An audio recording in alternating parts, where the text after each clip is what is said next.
وَلَقَدْ يَسَّرْنَا الْقُرْآنَ لِلذِّكْرِ فَهَلْ مِن مُدَّكِرٍ رہے تھے۔ تو سورہ کہف ایک عظیم الشان سورت ہے۔ اس سورت کے اندر اللہ رب العالمین نے 4 بڑے قصے بیان فرمائے ہیں۔ پہلا قصہ اس سورہ کہف کے اندر اصحاب کہف کا ہے۔ کہف کا مطلب غار۔ پہلا قصہ اس سورت کے اندر اصحاب کہف یعنی غار والوں کا قصہ ہے۔ یہ غار والے اس دور کا ایک بادشاہ تھا جس کا نام دقیانوس تھا۔ ہم آج کہتے ہیں فلاں چیز تھوڑی دقیانوسی ہے، پرانی ہے، تو وہ ایک پرانے زمانے کا بادشاہ، اس کا نام دقیانوس تھا۔ تو وہ اللہ کا نافرمان تھا، فاسق و فاجر تھا، اور جو شخص بھی توحید کی بات کرتا، اللہ رب العالمین پر ایمان لانے کی بات کرتا، تو بادشاہ اس کا دشمن ہو جاتا، اور بادشاہ اس کو شرک کی طرف اور جس دین کا وہ پیروکار تھا اس دین پر عمل کرنے کا حکم دیتا، اور جو نہ مانتا اس کی بات کو تو بادشاہ اسے قتل کروا دیتا، اسے تکلیفیں پہنچاتا۔ تو یہ کچھ لوگ تھے، اس میں اختلاف ہے یہ کتنے لوگ تھے۔ راجہ قول کے مطابق 7 لوگ تھے۔ تو 7 لوگ جو ہیں یہ موحد تھے۔ بادشاہ کے ڈر سے ان کو دربار میں بلایا گیا اور ان کو کہا گیا کہ تم اپنا دین چھوڑ دو، اگر تم اپنا دین نہیں چھوڑو گے تو تمہیں قتل کر دیا جائے گا، تمہیں پتھر مار مار کے رجم کر دیا جائے گا، تمہیں یہ سزا دی جائے گی، یہ سزا دی جائے گی۔ جب ان کو دھمکیاں دی گئیں تو انہوں نے مہلت لی بادشاہ سے، اور جب ان کو مہلت ملی تو انہوں نے چاہا کہ یہاں سے بھاگ جائیں اور بادشاہ کے ظلم و ستم سے بچ جائیں۔ تو یہ بادشاہ کے ظلم و ستم سے بچنے کے لیے یہ شہر سے نکلے، اور شہر سے نکل کر ایک غار میں انہوں نے پناہ لی۔ ان کے ساتھ ایک کتا بھی تھا۔ تو ان کو اللہ رب العالمین نے 309 سال سلا دیا، غار کے اندر موت دے دی 309 سال کے لیے۔ 309 سال کے لیے مر گئے، نہ کوئی غار میں آ سکا، نہ کوئی ان کو تلاش کر سکا، اور اگر کوئی ان کو تلاش کرتا بھی تو یہ سوئے ہوئے تھے، یہ مرے ہوئے تھے۔ کوئی شخص اگر ان کو دیکھ لیتا، اللہ نے قرآن میں ذکر کیا ہے، تو یہ کروٹیں بدلتے رہتے تھے، کبھی ادھر کروٹ کبھی ادھر کروٹ۔ اللہ فرماتے ہیں اگر کوئی ان کو دیکھ لیتا تو خوف زدہ ہو جاتا۔ عجیب کیفیت تھی اس غار کی۔ تو 309 سال کے بعد اللہ نے انہیں زندہ کیا۔ انہوں نے آپس میں پوچھا کہ ہم کتنا عرصہ سوئے رہے ہیں، تو کسی نے کہا کہ 1 دن، کسی نے کہا کہ 1.5 دن، یہ دن کا کچھ حصہ۔ تو بہرحال ان کو نہیں پتہ لگا کہ ہم 309 سال جو ہیں وہ سوئے رہے ہیں، یا 309 سال کے لیے ہم پر موت طاری رہی ہے۔ پھر اللہ نے انہیں زندہ کر دیا۔ انہوں نے اپنا ایک بندہ بھیجا شہر کے اندر کھانا کے لیے کہ کھانا لائے، چھپ چھپا کر، کہیں ایسا نہ ہو کہ بادشاہ کے ساتھی اسے پکڑ لیں اور پھر اسے وہ جو سزا کا وعدہ کیا تھا وہ سزا دیں۔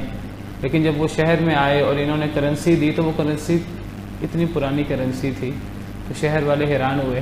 جب شہر والوں کے سامنے 309 سال گزر چکے تھے، جب ان کے سامنے ان کا واقعہ کھلا تو یہ ہیرو بن گئے یہ لوگ، اور ان کی عظمت لوگوں کے سامنے ظاہر ہوئی۔ اور اس واقعے سے اللہ رب العالمین نے یہ بات ثابت کی، ایک تو اللہ نے یہ بات ثابت کی کہ جب کوئی شخص اللہ پر اعتماد کر کے کھڑا ہو جاتا ہے تو بڑی سے بڑی مشکل کا مقابلہ بھی کر لیتا ہے۔ اگر اس کو موت کی دھمکی ہو، رجم کرنے کی دھمکی ہو، لیکن وہ ڈرے نہیں، اللہ کے علاوہ کسی سے نہ ڈرے، اللہ پر بھروسہ کرے، تو پھر اللہ رب العالمین اس کی مدد کرتے ہیں۔ یہاں اللہ نے فرمایا ہے کہ ربطنا على قلوبهم اذ قاموا فقالوا ربنا رب السماوات والارض۔ ہم نے ان کے دل کو مضبوط کر دیا تھا جب وہ کھڑے ہوئے تھے، یعنی جب وہ کھڑے ہو گئے اور انہوں نے ہر قسم کی آزمائش کا سامنا کرنے کا ارادہ کر لیا، تو اللہ فرماتے ہیں پھر ہم نے بھی ان کے دل کو مضبوط کر دیا۔ تو گویا کہ اللہ کی مدد کب آتی ہے؟ اللہ کی مدد تب آتی ہے جب کوئی عملی قدم اٹھاتا ہے، عزم کرتا ہے، اور عزم کرنے کے بعد پھر وہ باقاعدہ عملی قدم اٹھاتا ہے۔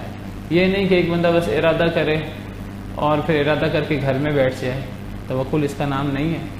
تو جب ایک بندہ عزم بھی کرے، ہر قسم کی آزمائش آئے، اللہ سے عافیت مانگنی چاہیے، آزمائش مانگنی نہیں چاہیے، لیکن اگر آزمائش آ جائے تو میں انشاءاللہ ثابت قدم رہوں گا اور میں اس کا مقابلہ کروں گا. تو اور پھر وہ کھڑا ہو جائے اور کھڑا ہو کر عملی طور پر کام شروع کر دے تو پھر اللہ رب العالمین کی مدد نازل ہوتی ہے. اور اس واقعے سے یہ بھی پتہ لگتا ہے کہ اللہ کے وعدے سچے ہیں. اللہ نے جو نیک لوگوں کی مدد کے وعدے کیے ہیں تو وہ ایسے ہی وعدے نہیں ہیں بلکہ وہ اللہ کے سچے وعدے ہیں. اور اللہ رب العالمین نیک بندوں کی مدد کرتے ہیں جو لوگ صحیح طریقے سے دین پر ایمان پر عمل پیرا ہوتے ہیں. اللہ رب العالمین کا ارشاد ہے وَأَنْتُمُ الْأَعْلَوْنَ إِن كُنتُم مُؤْمِنِينَ، اگر تم مومن ہو تو تم ہی غالب ہوگے. اور اسی طرح اللہ رب العالمین فرماتے ہیں کہ وَكَانَ حَقًّا عَلَيْنَا نَصْرُ الْمُؤْمِنِينَ، مومنوں کی مدد کرنا ہم پر حق ہے، ہم پر لازمی ہے. تو اللہ تعالیٰ مدد کرتے ہیں بشرطے کہ کوئی ایمان کا حقیقی ایمان کا مظاہرہ کرے.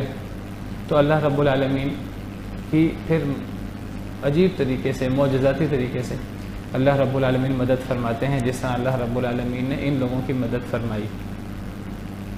اس سے یہ بھی پتہ لگا ان کے قصے سے کہ مرنے کے بعد کی زندگی برحق ہے.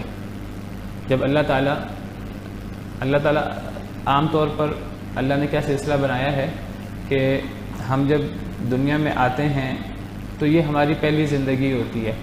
اور اس پہلی زندگی سے پہلے کی جو کیفیت ہے وہ موت کی کیفیت ہوتی ہے. ہم جب دنیا میں آتے ہیں، اب ہم دنیا میں ہیں، اس وقت ہم پہلی زندگی جی رہے ہیں اور اس پہلی زندگی سے پہلے ہم ایک موت کا سامنا کر آئے ہیں. وہ کیسی موت ہے جس کا ہمیں اندازہ نہیں ہے. اللہ رب العالمین نے اس کو موت سے تعبیر کیا. اللہ فرماتے ہیں کیف تکفرون باللہ، تم اللہ کے ساتھ کیسے کفر کرو گے، وکنتم امواتا، تم مردہ تھے، فاحیاکم، تو اللہ نے تمہیں زندہ کیا، ثم یمیتکم ثم یحییکم، پھر اللہ تمہیں ماریں گے، پھر اللہ تمہیں زندہ کریں گے، ثم الیہ ترجعون، پھر تم اللہ کی طرف لوٹائے جاؤ گے. تو پتہ لگا کہ 2 موتیں ہیں اور 2 زندگیاں ہیں. 2 موتیں ہیں اور 2 زندگیاں. ہم جب دنیا میں موجود ہیں، اب ایک موت جو عدم کی کیفیت تھی یا وہ موت کی کیفیت تھی، ایک موت ہم گزار آئے ہیں اور اب ایک زندگی ہے. اب جو موت آئے گی یہ دوسری موت ہوگی. اور پھر اس دوسری موت کے بعد جو اللہ تعالیٰ کا ایک عام طریقہ کار ہے وہ پھر زندگی ہوگی محشر کے دن. روز محشر کو جو بعث بعد الموت کا دن ہے، تو جس کو یوم البعث بھی کہا جاتا ہے، جی اٹھنے کا دن، اس دن اللہ رب العالمین نے دوسری زندگی دینی ہے. یہ ایک عام قانون ہے، موت زندگی، موت زندگی. اب بہت سارے لوگ جو ہیں وہ پہلی موت کو بھی مانتے ہیں، عدم کی جو کیفیت ہے، پہلی زندگی کو بھی مانتے ہیں اور دوسری موت کو بھی مانتے ہیں، لیکن دوسری زندگی کا انکار کرتے ہیں. وہ کہتے ہیں کہ مرنے کے بعد زندگی نہیں ہے، بعث بعد الموت کا انکار کرتے ہیں. تو اللہ رب العالمین نے بعث بعد الموت کے بہت سارے دلائل دیے ہیں قرآن کریم میں، نبی کریم صلی اللہ علیہ وسلم نے اپنے احادیث مبارکہ میں. ان دلائل میں سے، بہت سارے دلائل میں سے ایک تو یہ دلیل ہے کہ جو اللہ ہمیں پہلی دفعہ زندہ کر سکتا ہے تو وہ اللہ تعالیٰ مرنے کے بعد دوبارہ زندہ کیوں نہیں کر سکتا. ان دلائل میں سے یہ بھی ہے کہ مرنے کے بعد دوبارہ زندگی پر اعتراض در حقیقت اللہ رب العالمین کی قدرت پر اعتراض ہے. اور پھر اللہ تعالیٰ نے قرآن کریم میں اپنی قدرتیں بھر دی ہیں کہ اللہ کی یہ بھی قدرت ہے، یہ بھی اللہ کی شان ہے، یہ بھی اللہ کی شان ہے. اللہ نے اپنی قدرتیں بیان کی ہیں، اللہ نے یہ سب چیزیں پیدا کی، تو اللہ رب العالمین انسان کو دوبارہ پیدا کیوں نہیں کر سکتے.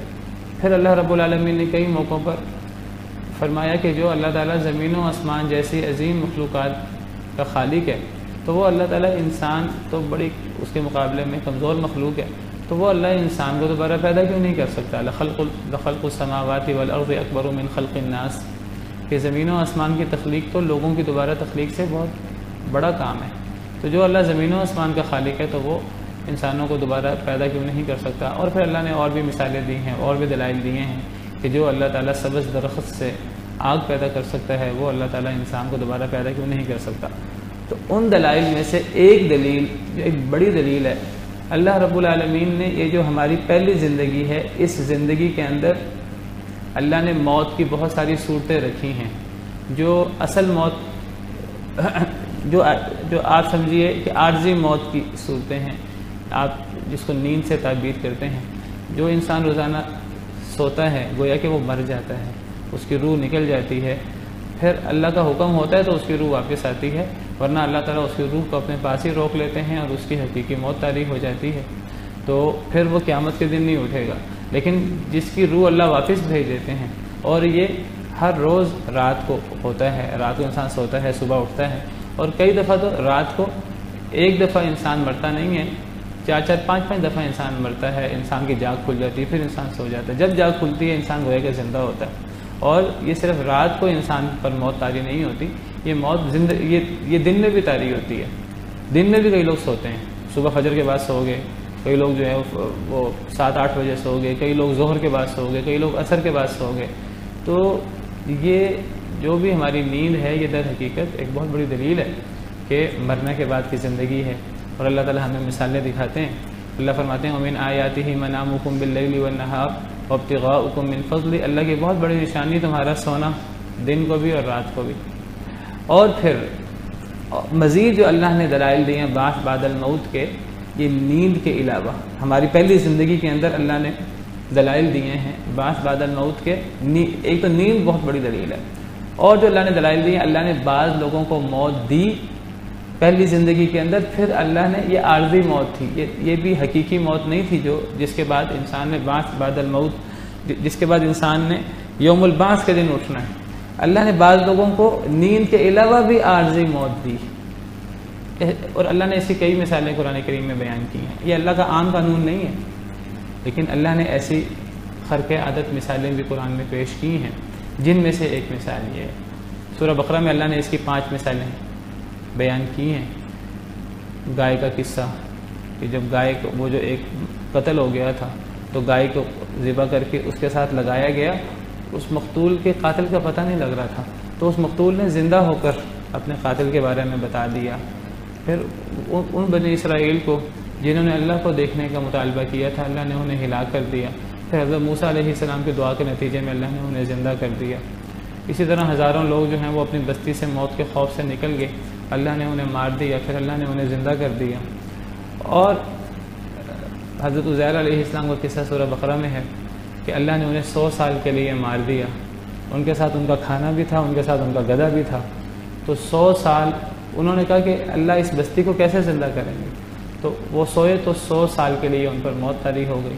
پھر اللہ نے انہیں زندہ کر دیا، اور اللہ نے ان سے پوچھا کہ تم کتنا عرصہ رہے ہو، تو وہ کہنے لگے ایک دن یا دن کا کچھ حصہ۔ اللہ نے فرمایا اگر تم دن کا کچھ حصہ رہے ہو تو تم اپنے ساتھ گدھے کو دیکھو، وہ گدھا جو ہے اس کو 100 سال گزر چکے تھے، اور اس کے انجر پنجر اور ہڈیاں پڑی ہوئی تھیں، تو گدھے کو مرے ہوئے 100 سال ہو چکے تھے۔ لیکن ساتھ ہی بتایا کہ گدھے کو تو 100 سال گزر گئے ہیں، لیکن آپ کا جسم بالکل ٹھیک ہے، آپ پر 100 سال نہیں گزرے، جیسے آپ کو ایک دن ہی گزرا ہے۔ اور جو ساتھ کھانا تھا وہ کھانا بھی تازہ تھا، اس کھانے کو بھی 100 سال نہیں گزرے تھے۔ کچھ چیزوں پر 100 سال گزر گئے، کچھ چیزوں پر نہیں گزرے، وقت ٹھہر گیا، اللہ کی عظیم قدرت۔ تو پھر صرف یہی نہیں کہ اللہ نے حضرت عزیر علیہ السلام کو 100 سال کے بعد زندہ کیا، اور وہ بالکل ان کے جسم کی ایسی کیفیت تھی جیسے کہ ایک دن بھی نہیں گزرا۔ صرف یہی نہیں، وہ گدھا جس کو مرے ہوئے اتنا عرصہ ہو چکا تھا اور اس کی ہڈیاں ہو چکی تھیں، اللہ نے حضرت عزیر علیہ السلام کے سامنے اس کی ہڈیاں اکٹھی کی، اس کے اوپر گوشت چڑھایا، اور وہ جیتا جاگتا گدھا بن گیا۔ تو اللہ نے مری ہوئی چیزوں کو زندہ کر کے دکھایا، ان کی جو موت تھی گویا کہ اس کو عارضی موت کر دیا۔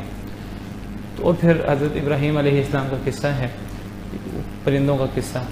اللہ نے حضرت ابراہیم علیہ السلام سے فرمایا کہ یہ 4 پرندے ہیں، ان پرندوں کو اپنے ساتھ ہلا لیں، اور ان پرندوں کو اس طرح کر کے اپنے ساتھ مانوس کر لیں، جب آپ ان کو پکاریں تو یہ آپ کی آواز سن کر یہ آئیں، دوڑتے ہوئے آئیں۔ پھر اللہ نے فرمایا کہ ان کو ذبح کر لیں، اور ان کے گوشت کے ٹکڑے ٹکڑے کر لیں، پھر ان کے ٹکڑے آپ اس میں مکس کر لیں، پھر مکس کر کے 4 حصے بنا کر ان ٹکڑوں کو 4 پہاڑوں کی الگ الگ چوٹیوں پہ رکھ دیں۔ اب جس طرح آپ ان پرندوں کو ان کی زندگی میں بلاتے تھے اس طرح آواز دیں۔ حضرت ابراہیم علیہ السلام نے انہیں آواز دی تو وہ ان کے گوشت کے ٹکڑے جو ہے وہ الگ ہو کر، وہ ہڈیوں پر چڑھ کر، وہ پرندے زندہ ہو کر اڑتے ہوئے حضرت ابراہیم علیہ السلام کی پکار پر لبیک کرتے ہوئے آگے۔ یہ واقعات اللہ نے سورہ بقرہ میں بیان کیے ہیں۔ قرآن کریم میں اور بھی کئی مقامات پر اللہ نے قصہ بیان کیا، جن میں سے ایک قصہ اصحاب کہف کا ہے۔ 309 سال اللہ نے انہیں ایک عارضی موت دیے رکھی، اور 309 سال کے بعد اللہ نے انہیں زندہ کر دیا۔ گویا کہ اللہ نے بتایا کہ جو اللہ تعالیٰ عارضی موت کے بعد زندگی دے سکتا ہے پہلی زندگی میں، تو وہ اللہ تعالیٰ انسان کو مرنے کے بعد یوم البعث کے دن دوبارہ زندگی کیوں نہیں دے سکتا۔ تو یہ بہت بڑا ایک عقیدے کا مسئلہ اس سے حل ہوتا ہے۔ اس کے بعد سورۃ الکہف میں اللہ رب العالمین نے جو دوسرا قصہ بیان کیا ہے، وہ دوسرا قصہ 2 لوگوں کا ہے، 2 ساتھیوں کا ہے۔ ان میں سے ایک شخص بڑا مالدار تھا اور دوسرا شخص جو ہے وہ غریب تھا، لیکن جو غریب تھا وہ اللہ پر ایمان رکھنے والا تھا، اور جو مالدار تھا عام طور پہ جس کے پاس مال آتا ہے وہ سرکش ہو جاتا ہے، وہ اللہ کا نافرمان ہو جاتا ہے۔ حالانکہ ہونا یہ چاہیے جس کے پاس مال ہو تو وہ اللہ کا زیادہ شکر گزار ہو، لیکن جس کو اللہ نے مال دیا تو وہ نہ صرف یہ کہ وہ اللہ کا ناشکرہ بن گیا، اس نے اللہ کے ساتھ شرک شروع کر دیا، بلکہ اس کے ساتھ ساتھ اس نے مرنے کے بعد کی زندگی کا بھی انکار کر دیا۔ تو وہ جو غریب شخص تھا، مومن شخص، وہ اس کو نصیحت کرتا رہتا۔ فقال لصاحبه وهو يحاوره انا اكثر منك مالا واعز نفرا، تو اللہ فرماتے ہیں جو مالدار شخص تھا اس نے اپنے غریب ساتھی سے کہا، جو مومن تھا، اس غریب ساتھی سے کہا کہ تیرے پاس تھوڑا مال ہے، تیرے پاس کم وسائل ہیں، میرے پاس مال بھی زیادہ ہے، میرے پاس مویشی وغیرہ بھی زیادہ ہیں۔ ودخل جنته، اپنے باغ میں داخل ہوا، وہ ظالم لنفسه، اپنے آپ پہ ظلم کرنے والا تھا۔ قال ما اظن ان تبید هذه ابدا، کہنے لگا کہ میرا یہ باغ کبھی تباہ نہیں ہو سکتا، میرا یہ باغ ہمیشہ رہے گا، میرا یہ باغ کبھی تباہ نہیں ہوگا، کبھی پھل دینا بند نہیں کرے گا۔ پھر کہنے لگا کہ مجھے قیامت کی امید بھی نہیں ہے، مجھے تو لگتا ہے میں دنیا میں ہمیشہ رہوں گا اسی طرح کھاتا پیتا نعمتیں اٹھاتا۔ اور پھر کہنے لگا اور اگر قیامت ہوئی بالفرض، اگر قیامت ہوئی تو جب دنیا میں میرے پاس اتنا مال ہے تو پھر قیامت میں بھی میرے پاس مال ہوگا اور میرے پاس قیامت کے دن اس سے بھی بہتر ہوگا۔ یہ شیطان کا وسوسہ ہے کہ جب انسان کے پاس مال آتا ہے انسان سرکش ہو جاتا ہے، غفلت کا شکار ہو جاتا ہے، انسان اللہ کا منکر ہو کر مشرک ہو جاتا ہے اور انسان آخرت کا بھی انکار کر دیتا ہے۔ اور اگر اس کو زیادہ سمجھایا جائے کہ نہیں آخرت ہے آخرت ہے، وہ کہتا ہے اگر آخرت ہوئی تو دنیا میں میرے پاس اتنا مال ہے تو آخرت میں میرے پاس اس سے بھی زیادہ مال ہوگا، تو انسان اس قسم کے دھوکوں میں مبتلا ہو جاتا ہے۔ تو اس کو اس کے مومن ساتھی نے جو غریب تھا اس نے کہا اکفرت بالذی خلقک من تراب ثم من نطفۃ ثم سواک رجلا، جس اللہ نے تجھے مٹی سے بنایا، پھر تجھے نطفہ سے بنایا، پھر تجھے ایک آدمی بنایا جیتا جاگتا، تو اس اللہ کا انکار کر رہا ہے، اس کے ساتھ شرک کر رہا ہے۔ لیکنہ واللہ ربی، تو شرک کرتا رہے، میں غریب ہوں لیکن اللہ میرا رب ہے، میں اللہ کے ساتھ کبھی کسی کو شریک نہیں بناؤں گا۔ پھر وہ کہنے لگا کہ چلو اگر تجھے اللہ نے مال دے دیا ہے تو اس کو اپنی صلاحیت کیوں شمار کرتا ہے، تو اس کو اللہ کی نعمت شمار کیوں نہیں کرتا؟ تو جب بھی اپنے باغ میں داخل ہو تو تجھے چاہیے کہ تو اس کی نسبت اللہ کی طرف کر اور تو کہے ما شاء اللہ لا قوت الا باللہ، جو اللہ نے چاہا اللہ نے مجھے دے دیا، ہر قسم کی قوت اللہ کے پاس ہی ہے۔ ان ترانی انا اقل منک مالا وولدا، اگر تو مجھے دیکھتا ہے میرے پاس تجھ سے مال کم ہے، اولاد کم ہے، فعسى ربی ان یؤتینی خیرا من جنتک، شاید اللہ تعالیٰ مجھے تیرے باغ سے بھی زیادہ مال دے دے۔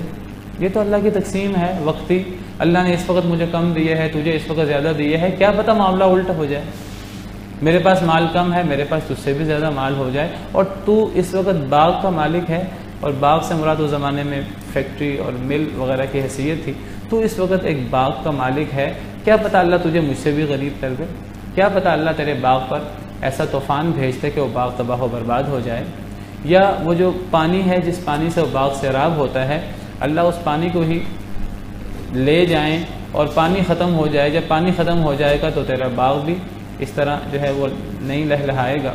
تو یہ بات ہوئی ان کے آپس میں، یہ گفت و شنید ہوئی، تو ہر کوئی اپنے موقف پہ ڈٹا ہوا تھا، مالدار شخص اپنے موقف پہ ڈٹا ہوا تھا، تو اللہ فرماتے ہیں کہ اس کا جو باغ ہے، اس کے جو پھل ہیں ان پر طوفان آ گیا اور وہ اس کا باغ پورا تباہ و برباد ہو گیا۔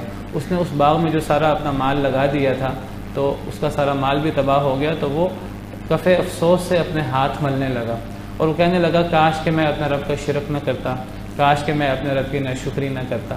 لیکن اب تو اللہ کا عذاب جو آنا تھا وہ آ گیا، اب عذاب آنے کے بعد اب ایک بندہ حسرت کرے تو اس حسرت کا کیا فائدہ، انسان کو سبق سیکھنا چاہیے۔ تو یہ دوسرا قصہ جو اس کے اندر اس صورت کے اندر بیان ہوا ہے۔ دو قصے مزید ہیں، ایک حضرت موسیٰ علیہ السلام حضرت خضر علیہ السلام کا ہے اور ایک قصہ حضرت ذوالقرنین کا ہے، ان دو قصوں کو میں بعد میں بیان کرتا ہوں۔ اللہ نے سورہ کہف کے اندر ایک مثال بھی بیان کی ہے، یہ دو لوگوں کے قصے کے بعد اصحاب الکہف کا قصہ اور دو لوگوں کے قصے کے بعد دنیا کی مثال بیان کی ہے کہ وہ دنیا جس کے پیچھے انسان لگ جاتا ہے اور جس کے پیچھے انسان اپنے آخرت کو تباہ کر دیتا ہے، جس کے دھوکے میں انسان مبتلا ہو جاتا ہے، اللہ فرماتے ہیں اس دنیا کی مثال کیا ہے، اس دنیا کی حقیقت کیا ہے۔ وَاضْرِبْ لَهُمْ مَثَلَ الْحَيَاةِ الدُّنْيَا كَمَاءٍ أَنزَلْنَاهُ مِنَ السَّمَاءِ، اے نبی صلی اللہ علیہ وسلم ان کے سامنے دنیا کی مثال بیان کریں۔ اس دنیا کی مثال پانی کی مثال ہے جس کو اللہ نے آسمان سے نازل کیا ہو۔ فاختلط به نبات الارض، جب آسمان سے بارش ہوتی ہے وہ بارش زمین کے اندر زمین کی نباتات کے ساتھ خلط ملط ہو جاتی ہے۔ جب وہ زمین کی نباتات کے ساتھ خلط ملط ہوتی ہے تو پھر کیا ہوتا ہے، پھر فصل نکلتی ہے، بنجر زمین زندہ ہو جاتی ہے۔ جب بنجر زمین زندہ ہوتی ہے تو پھر فصل اور پھل اور یہ چیزیں پیدا ہوتی ہیں، فصلیں اور لہلہاتی فصلیں اور باغ پیدا ہوتے ہیں۔ پھر کیا ہوتا ہے، فَأَصْبَحَ هَشِيمًا، پھر وہ باغ ہمیشہ نہیں رہتا، پھر ایک وقت آتا ہے کہ وہ باغ چورا چورا ہو جاتا ہے، تَذْرُوهُ الرِّيَاحُ، جسے ہوائیں ادھر ادھر بکھیرتی پھرتی ہیں۔ یعنی یہ لہلہاتی فصلیں اور یہ باغ ان کو دوام نہیں ہے، یہ ہمیشہ نہیں رہتے، کچھ عرصہ رہتے ہیں، کچھ عرصہ فائدہ دیتے ہیں، جب اللہ کا حکم ہوتا ہے تو یہ فائدہ دینا بند کر دیتے ہیں۔ کئی دفعہ سالہ سال فائدہ دیتے ہیں پھر بنجر ہو جاتے ہیں، کئی دفعہ ایک دفعہ دو دفعہ فائدہ دینے کے بعد، کئی دفعہ پہلی مرتبہ فصل لگنے کے بعد طوفان آ جاتا ہے اللہ کی طرف سے اور یہ تباہ و برباد ہو جاتے ہیں۔ تو جن نعمتوں کو دوام نہیں ہے، جو کسی وقت بھی ختم ہو سکتی ہیں، تو دنیا کی مثال ایسے ہے کہ دنیا کی نعمت، ہمارے پاس دنیا کی نعمتیں ہوتی ہیں اور ہم دھوکے میں مبتلا ہو جاتے ہیں۔ یحسب ان مالہ اخلد، انسان خیال کرتا ہے کہ اس کا مال اب اسے ہمیشہ زندہ رکھے گا۔ جیسے ہم نے پچھلی مثال پڑھی کہ جس کو اللہ نے مال دیا تھا، باغ دیے تھے، وہ کہنے لگا اب تو میں سمجھتا ہوں قیامت آئے گی نہیں، اب تو ہمیشہ زندگی رہے گی اور میں ہمیشہ کھاتا پیتا رہوں گا۔ حالانکہ ہزاروں لاکھوں کروڑوں مثالیں انسان کے سامنے ہیں کس طرح انسان کے ساتھ رہنے والے لوگ مرتے ہیں، لیکن جب کسی کے پاس مال آ جاتا ہے تو وہ اپنی موت بھی بھول جاتا ہے اور وہ سمجھتا ہے کہ جو اللہ نے مجھے مال دیا ہے یہ مال میرے پاس ہمیشہ رہے گا۔ حالانکہ یہ سانس کی ایک ڈوری ہوتی ہے، یہ جب اللہ کا حکم ہوتا ہے ایک لمحے میں یہ سانس کی ڈوری بند ہو جائے اگر تو انسان مر جائے، تو انسان کا اربوں کا مال ہو کہ کھربوں کا مال ہو، وہ انسان قبر میں تو ساتھ نہیں لے کے جاتا، وہ تو پھر انسان زیرو ہو جاتا ہے، بالکل انسان خالی ہاتھ قبر میں جاتا ہے اور قبر میں انسان کے ساتھ انسان کے صرف اعمال جاتے ہیں، نیک اعمال۔ تو یہ دنیا کی مثال ہے کہ دنیا کی جو نعمتیں ہیں ان کو دوام نہیں ہے۔ دوام کس کو ہے؟ دوام آخرت کو ہے۔ بل تؤثرون الحیات الدنیا، بلکہ تم دنیا کو ترجیح دیتے ہو، والآخرۃ خیر وابقی، آخرت بہتر بھی ہے، باقی رہنے والی، دنیا باقی رہنے والی نہیں ہے۔ اور جو چیز باقی رہنے والی نہ ہو، آپ کو بتاؤں اس کا کوئی اعتبار نہیں ہوتا۔ جو چیز باقی رہنے والی نہیں ہے، اگر وہ نعمت ہمارے پاس 10 سال بھی رہے لیکن اگر باقی رہنے والی نہیں ہے، 10 سال بعد ہم اس نعمت کو بھول جائیں گے، اور جب 10 سال بعد عذاب آئے گا تو ہم سمجھیں گے کہ سب سے بڑی مصیبت تو یہی عذاب ہے۔ وہ 10 سال کی نعمتیں ہم بھول جائیں گے۔ ایک شخص کو کہہ دیا جائے کہ آپ 1 سال خوب فائدے اٹھا لو، لیکن 1 سال کے بعد آپ کو برے طریقے سے، بدترین طریقے سے آپ کو قتل کر دیا جائے گا، تو وہ بندہ 1 سال کے لیے نعمتوں سے فائدہ نہیں اٹھا سکتا، جس کو پتہ ہے کہ مجھے برے طریقے سے، بدترین طریقے سے، بہیمانہ طریقے سے قتل کر دیا جائے گا۔ وہ اسی چیز کو سوچ کر وہ مرنے سے پہلے ہی مر جائے گا۔ تو دنیا کے اندر دنیا کی نعمتوں کے بعد موت ہے اور انسان کو پتہ نہیں انسان کو موت کب آنی ہے، تو دنیا کی نعمتوں پر انسان کیسے بھروسہ کرے؟ لیکن انسان کی یہ خامی ہے کہ انسان ان نعمتوں کو دائمی سمجھ لیتا ہے۔ یحسب ان مالہ اخلد، حالانکہ دنیا کی نعمتیں فانی ہیں۔ ما عندکم ینفد وما عند اللہ باق، جو تمہارے پاس ہے وہ ختم ہو جائے گا اور جو اللہ کے پاس ہے وہ باقی رہے گا۔ تو اللہ نے دنیا کی مثال پیش کی اور اللہ نے فرمایا کہ المال والبنون زینت الحیات الدنیا، یہ جو دنیا کے اندر مال ہوتا ہے، بیٹے ہوتے ہیں جن پر انسان فخر کرتا ہے، یہ دنیا کی زیب و زینت ہے۔ والباقیات الصالحات خیر عند ربک ثوابا وخیر عملا، آخرت میں یہ مال اور بیٹے فائدہ نہیں دیتے اگر انسان نے اس مال اور بیٹوں کو خیر کے کاموں میں نہ لگایا ہو، اگر ان کو صدقہ جاریہ نہ بنایا ہو، تو یہ مال اور بیٹے صرف دنیا کا فائدہ ہیں، یہ آخرت میں کوئی فائدہ نہیں دیتے، بلکہ یہ دشمن بن جاتے ہیں، وبال بن جاتے ہیں، فتنہ بن جاتے ہیں انسان کے لیے۔ اور باقی رہنے والی چیز جس کا آخرت میں فائدہ ہوگا وہ نیک اعمال ہیں۔ والباقیات الصالحات خیر عند ربک ثوابا وخیر عملا۔ پھر اللہ رب العالمین نے اس کے بعد تیسرا قصہ سیدنا موسیٰ علیہ السلام، سیدنا خضر علیہ السلام کا قصہ بیان کیا ہے۔ حضرت موسیٰ علیہ السلام اللہ رب العالمین کے بہت جلیل القدر پیغمبر ہیں۔ جو اولو العزم پیغمبروں میں سے ہیں. کہا جاتا ہے کہ اللہ رب العالمین کے پیغمبر اللہ نے ان کے درجات رکھے ہیں، اللہ نے ان میں سے بعض کو بعض پر فضیلت دی ہے. اللہ فرماتے ہیں تلک الرسل فضلنا بعضهم علی بعض، ان رسولوں میں سے ہم نے بعض کو بعض پر فضیلت دی.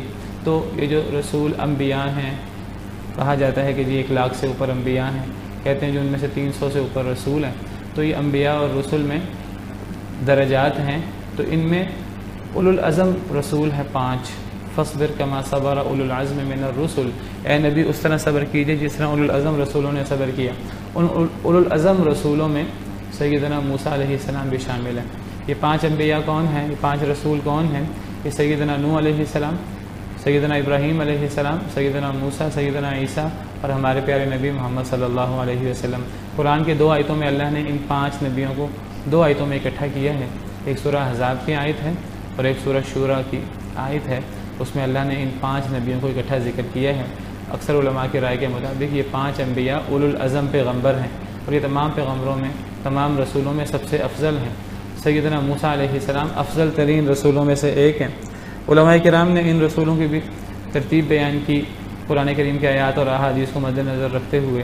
کہتے ہیں کہ جی سب سے افضل نبی کریم صلی اللہ علیہ وسلم ہے. جس طرح حدیث مبارکہ میں آتا ہے انا سید ولد آدم ولا فخر، میں تمام بنی آدم کا سردار ہوں اور اس میں مجھے کوئی فخر نہیں ہے. اللہ کا حکم بیان کرنے کے لیے تمہیں یہ حقیقت بیان کر رہا ہوں. اور پھر دوسرے نمبر پہ سیدنا ابراہیم علیہ السلام کا مقام ہے جو نبی کریم صلی اللہ علیہ وسلم کے جد امجد ہیں. اور تیسرے نمبر پر کہا جاتا ہے کہ سیدنا موسیٰ علیہ السلام کا مقام ہے. تو سیدنا موسیٰ علیہ السلام اللہ کے جلیل القدر پیغمبر. ایک دفعہ ایک مسلمان اور ایک یہودی میں اختلاف ہو گیا. مسلمان کہنے لگا کہ نبی کریم صلی اللہ علیہ وسلم سب سے افضل ہے، یہودی کہنے لگا سیدنا موسیٰ علیہ السلام سب سے افضل ہیں. تو مسلمانوں کی حکومت تھی، نبی کریم صلی اللہ علیہ وسلم حکمران تھے مدینہ منورہ میں. تو مسلمان نے اس زعم میں یہودی کو تھپڑ مار دیا اور یہودی شکایت لے کے نبی صلی اللہ علیہ وسلم کی خدمت میں آگے. صحیح حدیث ہے، صحیح بخاری کی حدیث، کہ اس مسلمان نے مجھے تھپڑ بھی مارا ہے، میرا اور اس کا جھگڑا ہوا ہے. تو نبی صلی اللہ علیہ وسلم ناراض ہوئے اس مسلمان سے اور کہا کہ مجھے تم دیگر انبیاء پر فضیلت نہ دو. اللہ نے فضیلت دی ہے نبی کریم صلی اللہ علیہ وسلم کو تمام انبیاء پر. امت کا یہ کام نہیں ہے کہ امت اس فضیلت کی وجہ سے جھگڑے ایک دوسرے سے اور ایک دوسرے سے مقابلہ کرے اور ہاتھا پائی پہ امت اتر آئے. تو اس موقع پر نبی کریم صلی اللہ علیہ وسلم نے سیدنا موسیٰ علیہ السلام کی فضیلت بیان کی. آپ نے فرمایا کہ تم مجھے موسیٰ علیہ السلام پر فضیلت نہ دو. قیامت کا دن ہوگا کہ قیامت کے دن سور پھونکا جائے گا اور سور پھونکنے کی وجہ سے ہر بندہ بے ہوش ہو جائے گا. بعض علماء کہتے ہیں یہ جو سور پھونکا جائے گا، بعض علماء کہتے ہیں کہ یہ کل 2 سور ہیں، 2 دفعہ سور میں پھونکا جائے گا. ایک دفعہ جب سور پھونکا جائے گا تو دنیا میں جتنے لوگ باقی رہ جائیں گے وہ سب مر جائیں گے اور قیامت آ جائے گی. ایک تو اس وقت سور پھونکا جائے گا، اور دوسرا سور پھونکا جائے گا جب سب لوگوں کو زندہ کیا جائے گا. وَنُفِخَ فِي الصُّورِ فَصَعِقَ مَنْ فِي السَّمَاوَاتِ وَمَنْ فِي الْأَرْضِ إِلَّا مَنْ شَاءَ اللَّهُ ثُمَّ نُفِخَ فِيهِ أُخْرَى فَإِذَا هُمْ قِيَامٌ يَنظُرُونَ. ایک دفعہ سور پھونکا جائے گا سب مر جائیں گے، دوسری دفعہ سور پھونکا جائے گا سب کھڑے ہو کر دیکھنے لگیں گے.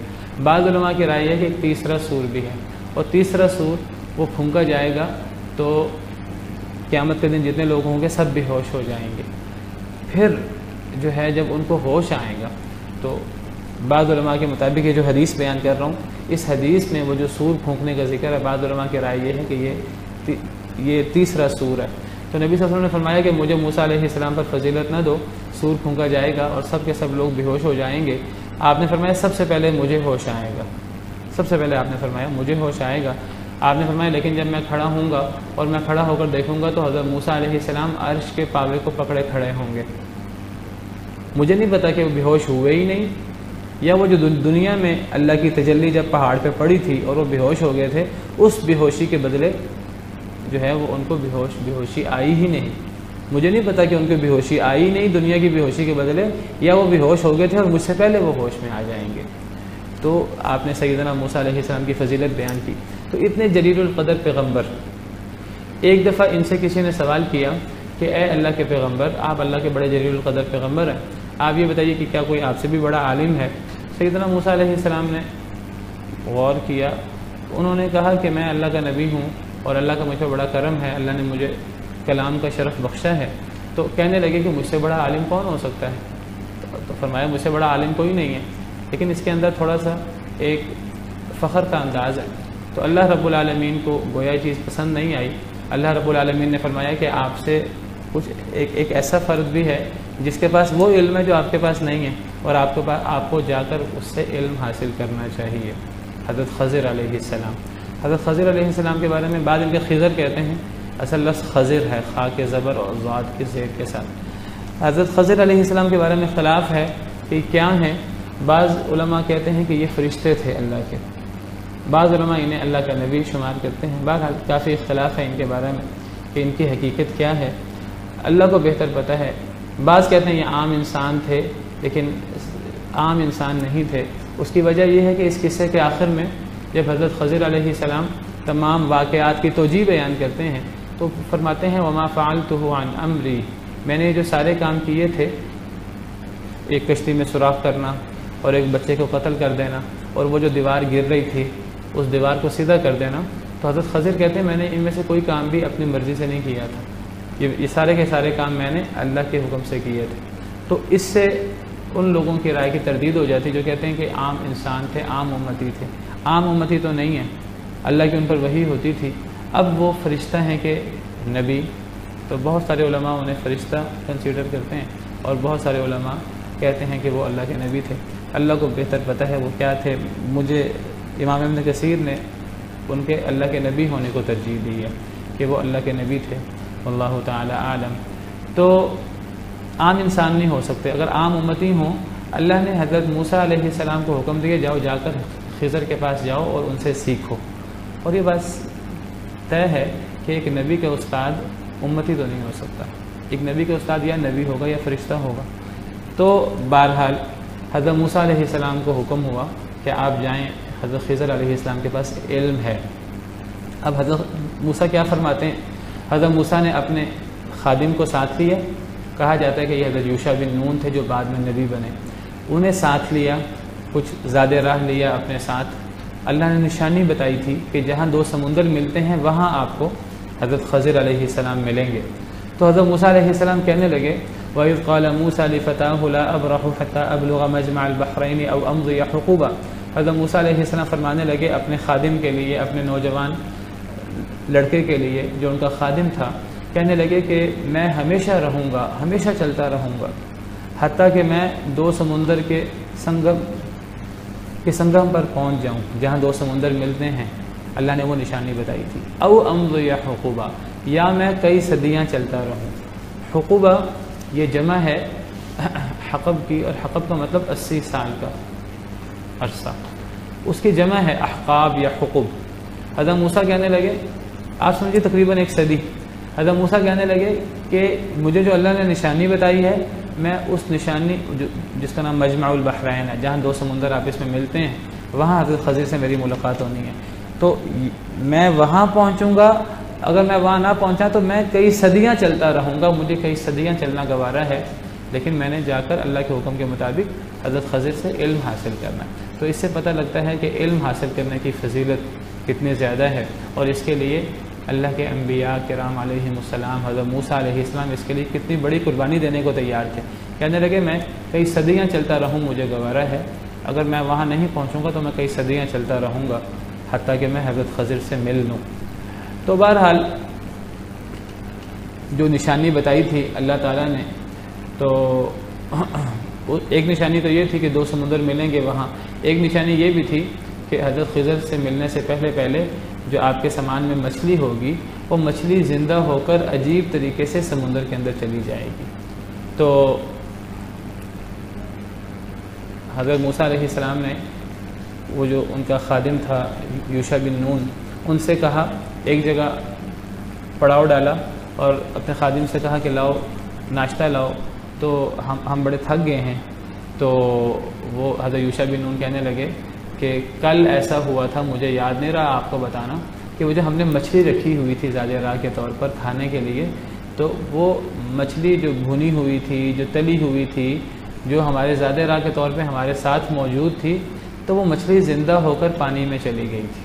اور جب وہ زندہ ہو کر پانی میں گئی تھی تو جب پانی کے اندر کوئی چیز جاتی ہے تو ایک دفعہ پانی میں رستہ بنتا ہے، پھر وہ رستہ بند ہو جاتا ہے. آپ پانی کے اندر کوئی اینٹ پھینکیں کوئی بڑا پتھر پھینکے، ایک دفعہ راستہ بنے گا، پھر پانی مل جائے گا آپس میں. لیکن وہ جب مچھلی نے پانی میں چھلانگ لگائی تھی زندہ ہو کر، جب وہ پانی کے اندر گئی تو پانی کے اندر وہ جو سوراخ بنا وہ سوراخ باقی رہ گیا، سرنگ کی طرح. جس طرح سرنگ ہوتی ہے تو سرنگ سے گزرے تو پیچھے سوراخ باقی رہتا ہے، اسی طرح تو وہ مچھلی پانی کے اندر اس طرح گئی تھی. یہ بھی ایک معجزہ تھا اور یہ بھی ایک نشانی تھی. فلما بلغا مجمع بینہما، جب وہ دونوں حضرت موسیٰ اور وہ نوجوان جب دونوں سمندروں کے ملنے کی جگہ پر پہنچے تو نسیا حوتہما، اپنی مچھلی کو بھول گئے. فاتخذ سبیلہ فی البحر سربا، اس مچھلی نے سمندر میں سرنگ بنا لی.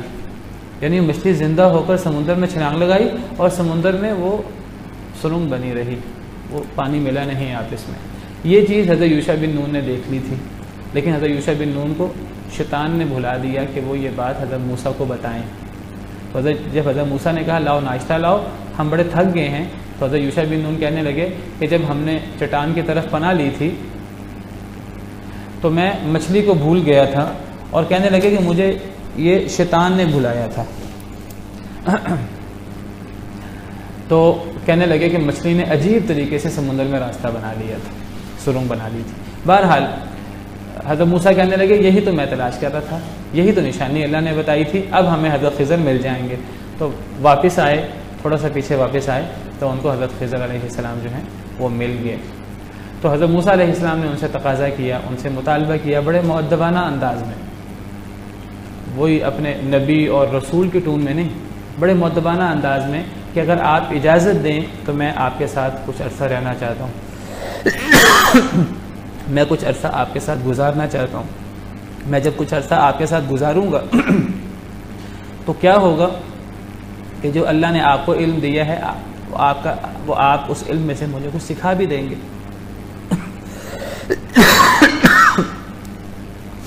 حضرت موسیٰ علیہ السلام کہنے لگے کہ حل اتبعک، کیا آپ مجھے اجازت دیتے ہیں کہ میں آپ کے ساتھ رہوں، آپ کی پیروی کروں، آپ کے ساتھ ساتھ رہوں،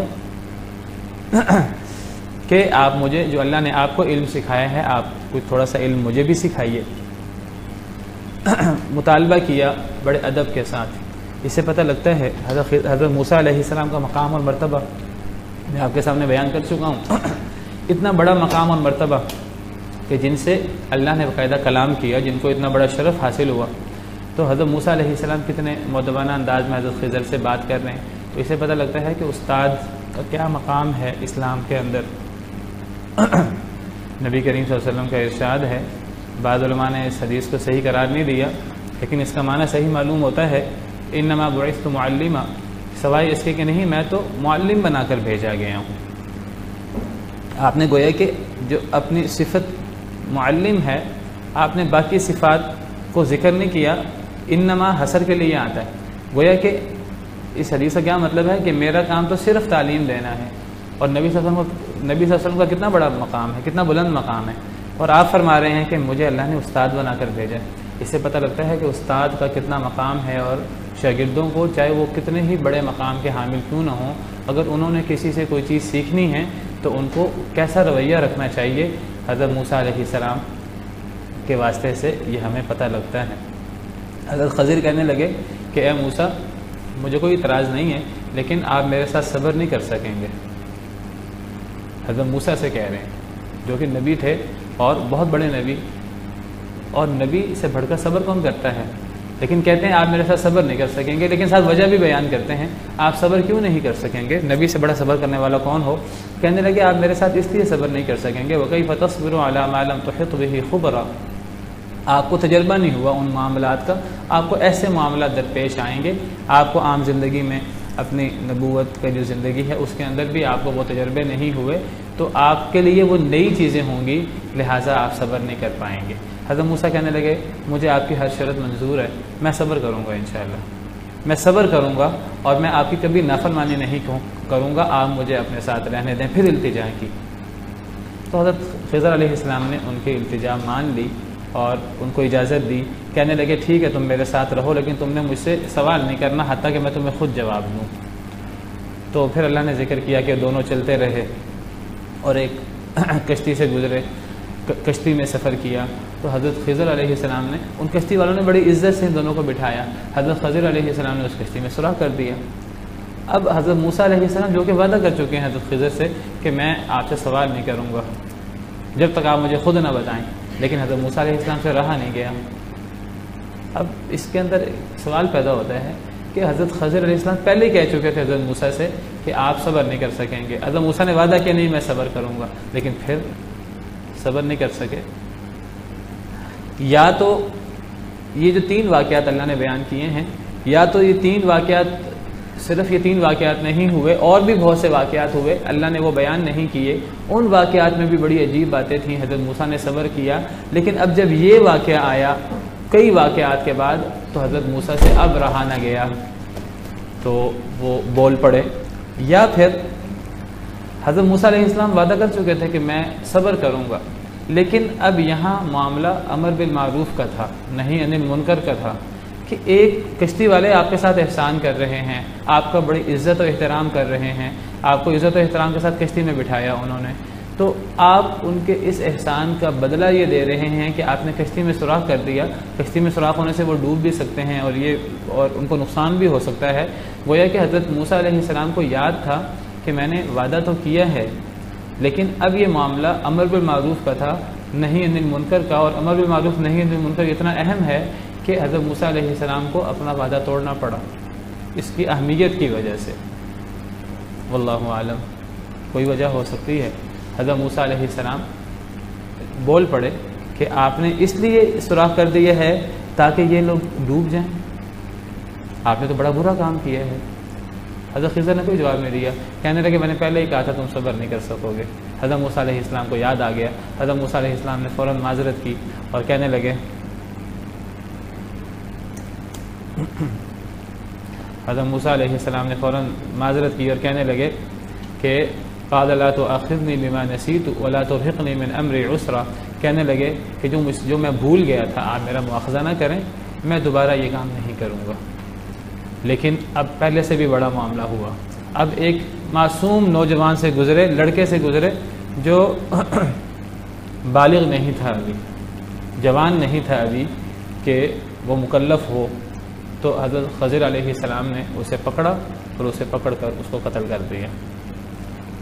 اب حضرت موسیٰ علیہ السلام سے پھر صبر نہ ہوا اور حضرت موسیٰ علیہ السلام کہنے لگے کہ آپ نے تو بہت ہی برا کام کیا ہے، آپ نے ایک پاکیزہ، ایک پاک جان کو، ایک معصوم جان کو آپ نے قتل کر دیا ہے۔ تو حضرت خضر پھر وہی بات کہنے لگے، قال الم اقل لك انك لن تستطيع معي صبرا، کہ میں نے نہیں کہا یہ سوراخ کو ٹھیک کر لیں گے۔ سوراخ میں نے ایسی جگہ پر کیا جہاں سے یہ ڈوبے نہیں، لیکن اس سے کشتی داغدار ہو گئی، اب بادشاہ ان کی کشتی کو لے گا نہیں۔ جہاں تک لڑکے کا مسئلہ ہے تو یہ لڑکا اپنے ماں باپ کا نافرمان تھا اور اللہ کو پتہ تھا کہ اس نے بڑا ہو کر اپنے ماں باپ کو بہت نقصان پہنچانا تھا، تو اللہ کا فیصلہ یہ ہوا کہ اس بچے کو قتل کر دیا جائے، اور اللہ اس بچے کی جگہ پر ان ماں باپ کو، نیک ماں باپ تھے، اللہ اس بچے کی جگہ پر ان ماں باپ کو زیادہ بہتر اولاد دیں گے جو بڑا ہو کر ان کے ساتھ اچھا سلوک کرے گا۔ تو اللہ کے حکم سے میں نے اس بچے کو قتل کیا، میں نے اپنی طرف سے اس بچے کو قتل نہیں کیا۔ اور تیسرا جو واقعہ ہے دیوار کا، تو وہ کہنے لگے کہ وہ دیوار ٹھیک ہے، بستی والوں نے ہمارے ساتھ برا سلوک کیا، لیکن وہ دیوار جو ہے وہ یتیم بچوں کی تھی، اور سب سے بڑی بات کہ بچے یتیم تھے، نابالغ تھے، ان کا باپ نیک شخص تھا، وَكَانَ أَبُوهُمَا صَالِحًا، بڑا اللہ نے زوردار طریقے سے اس کو بیان کیے ہے کہ وہ دیوار جو ہے وہ 2 یتیم لڑکوں کی تھی شہر کے، اور اس کے نیچے خزانہ تھا، باپ ان کے لیے خزانہ چھوڑ گیا تھا اور ان کا باپ نیک شخص تھا۔ فَأَرَادَ رَبُّكَ أَن يَبْلُغَ أَشُدَّهُمَا، اللہ نے چاہا، بستی نے ہم سے بد اخلاقی کی، اللہ کے حکم سے میں نے دیوار ٹھیک کی، اللہ نے اس لیے مجھ سے دیوار ٹھیک کروائی، اگر دیوار گر جاتی، بچے نابالغ تھے تو ظالم لوگ، ڈاکو لوگ جو ہیں وہ خزانہ ہڑپ کر لیتے، خزانہ کھا جاتے، بچوں کو وہ خزانہ نہ ملتا، تو اللہ کی حکمت بالغہ یہ ہوئی کہ وہ دیوار ابھی سلامت رہے، بچے بڑے ہوں اور بڑے ہو کر اس دیوار کے نیچے سے خزانہ نکالیں۔ وجہ کیا تھی؟ ان کا باپ نیک تھا۔ یہاں سے علماء کرام نے نقطہ نکالا، وہ کہتے ہیں باپ کی نیکی کا بچوں کو باپ کے مرنے کے بعد بھی فائدہ ہوتا ہے، اور یہ باپ کی نیکی کا ذکر، یہ جو 3 واقعات ہیں، ان 3 واقعات میں سے 2 واقعات میں باپ کی نیکی کا ذکر ہے۔ یہ جو پہلا واقعہ ہے کہ جس بچے کو جس نے بعد میں ماں باپ کے لیے اس نے یعنی ظلم کا باعث بننا تھا، اس نے ماں باپ پر زیادتی کرنی تھی، اللہ نے اس بچے کو بھی قتل کروا دیا، اور وہاں بھی اللہ نے ذکر کیا وَأَمَّا الْغُلَامُ فَكَانَ أَبَوَاهُ مُؤْمِنَيْنِ، اس بچے کے ماں باپ مومن تھے، اور اللہ نہیں چاہتے تھے کہ مومن ماں باپ کو یہ بچہ بعد میں سرکش ہو کر اور باغی بن کر یہ ماں باپ کو نقصان پہنچائے، کیونکہ ماں باپ مومن تھے۔ تو مومن ماں باپ کے اللہ کس طرح غیبی طریقوں سے مدد کرتے ہیں کہ اس اولاد کو اللہ نے ہلاک کروا دیا، اور اللہ نے اس کی جگہ پر اللہ نے بہتر اولاد دے دی جو زیادہ پاکیزہ بھی تھی اور زیادہ صلہ رحم بھی تھی۔ اور یہ دیوار کا معاملے میں بھی اللہ نے ان بچوں کی مدد کیوں کی؟ ایک تو ان کے یتیم ہونے کی وجہ سے، اور اصل بات تھی وَكَانَ أَبُوهُمَا صَالِحًا، ان کا باپ نیک تھا۔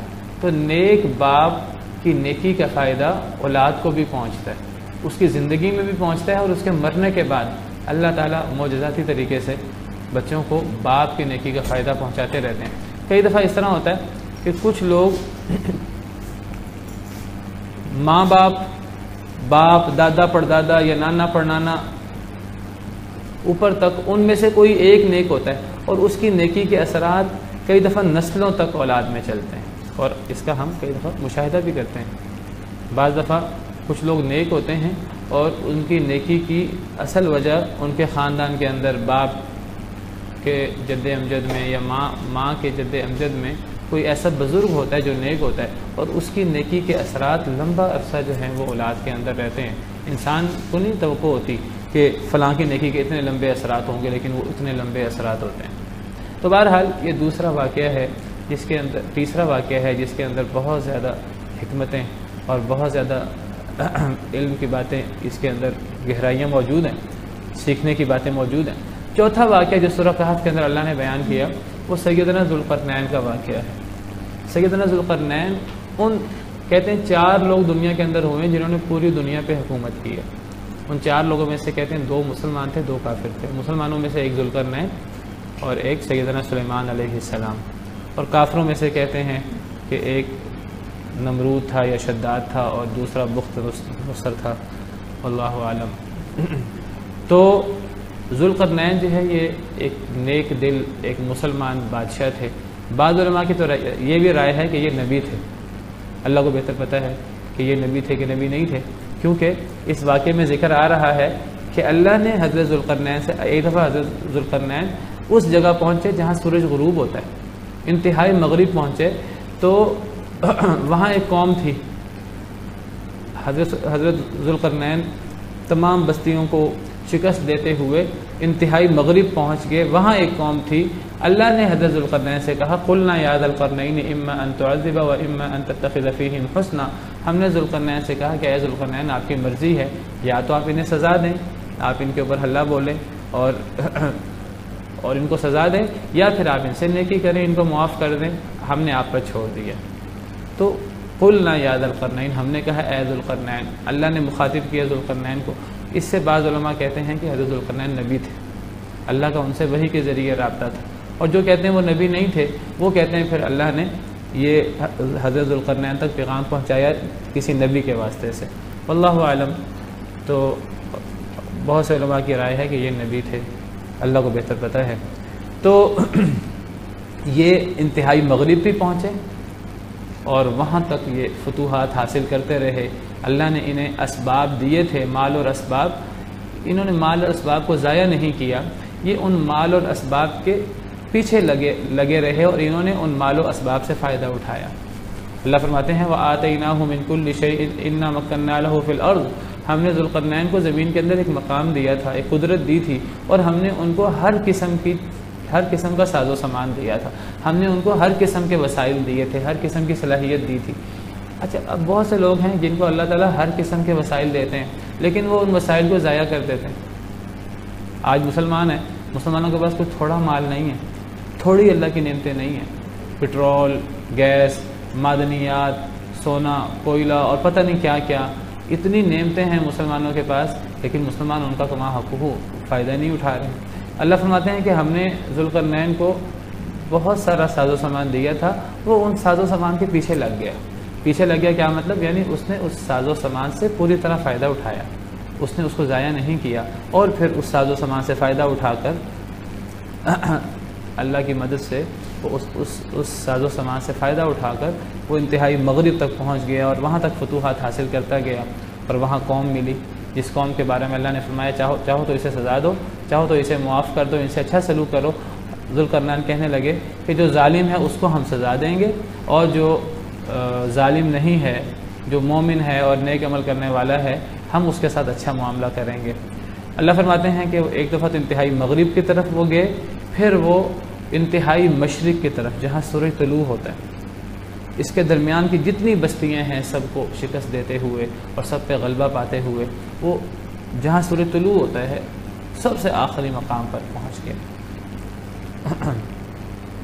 کہتے ہیں وہ ایک ایسی قوم پر پہنچے کہ ان میں اور سورج کے درمیان کوئی اور چیز نہیں تھی، وہ مشرق میں سب سے آخری قوم تھی۔ پھر اللہ تعالیٰ فرماتے ہیں کہ حضرت ذوالقرنین نے تیسرا سفر کیا اور وہ 2 دیواروں کے درمیان پہنچے، تو وہاں ایک ایسی قوم سے حضرت ذوالقرنین کی ملاقات ہوئی کہ وہ قوم یاجوج اور ماجوج نامی قوم سے بہت تنگ تھی، اور اس قوم نے حضرت ذوالقرنین سے مطالبہ کیا، تقاضا کیا کہ آپ ہمیں یاجوج ماجوج کے ظلم و ستم سے نجات دلائیں۔